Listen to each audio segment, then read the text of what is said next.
Building demolitions usually mean big explosions. Dust everywhere, glass flying, and the neighbors definitely awake. But in Japan, they don't use bombs. No loud booms, no dynamite, no Hollywood-style collapses. Japan basically said, let's not wake the neighbors. And rumor has it, they use real ninjas. Silent, fast, efficient.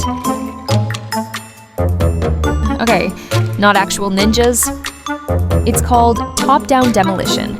Japanese engineers use hydraulic jacks to lower the building floor by floor. No blasts, no drama, just quiet and clean. And honestly, that's more ninja than real ninjas.